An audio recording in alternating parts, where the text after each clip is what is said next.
Anatomy of face.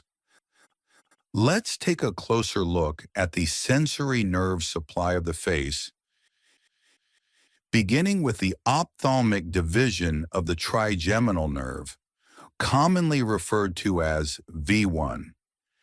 The ophthalmic nerve is the major sensory supplier of the upper third of the face. It carries sensation from the forehead in the anterior part of the scalp, reaching all the way up to the vertex through its supratrochlear and supraorbital branches. V1 also supplies the upper eyelid and the medial canthus, the inner corner of the eye where tears collect.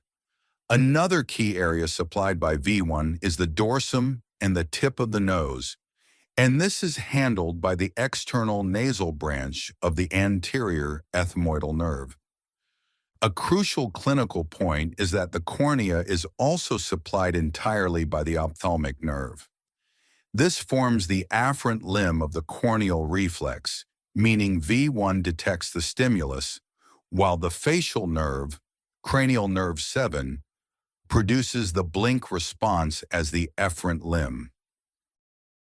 Now let's move to the maxillary division of the trigeminal nerve, also known as V2.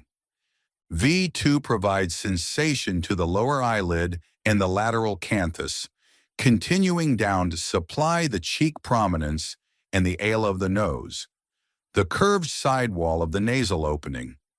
One of the most important branches of V2 is the infraorbital nerve, which emerges onto the face through the infraorbital foramen.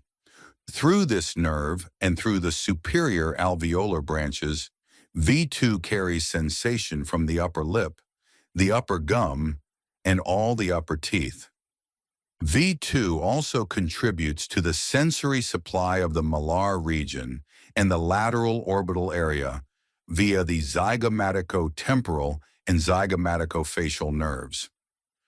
Now let's look at the mandibular division of the trigeminal nerve, or V3. V3 is the primary sensory nerve for the lower face.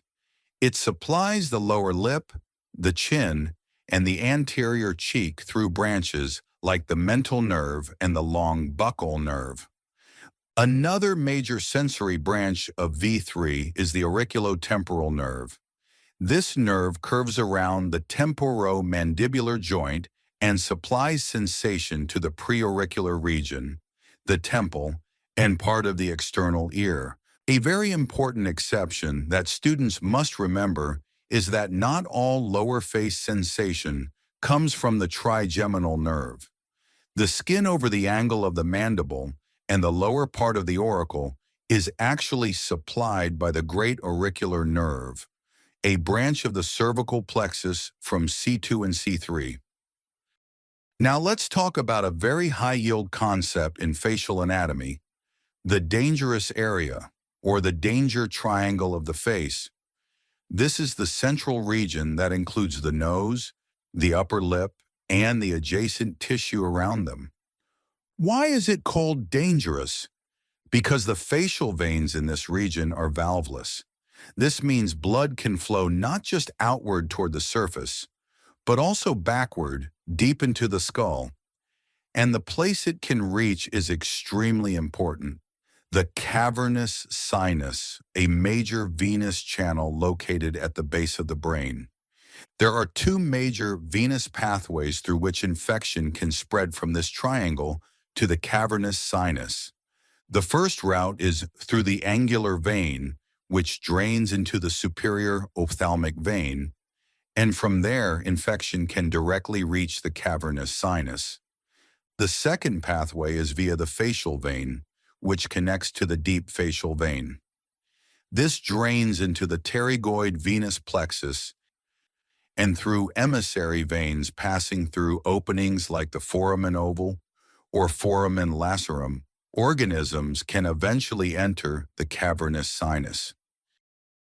Now let's look at one of the most important clinical correlations related to the face, cavernous sinus thrombosis.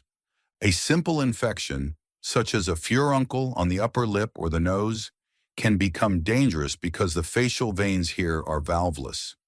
The early warning signs are quite characteristic. The patient may develop high fever, severe facial or retroorbital pain, and significant eyelid swelling with chemosis. As the orbital pressure rises, the eye may bulge forward, leading to proptosis. Now, an important point about nerve involvement. The cavernous sinus contains several cranial nerves, 3, 4, 5-1, and 5-2 running along its lateral wall, while cranial nerve 6 lies freely within the sinus next to the internal carotid artery. Because of this exposed position, the abducens nerve, CN6, is usually the first to be affected. Clinically, this leads to lateral rectus palsy, and the patient will have difficulty abducting the eye. Before we finish our discussion on the anatomy of the face, there's an interesting structural concept you should understand: the panniculus carnosus and the unique nature of facial fascia.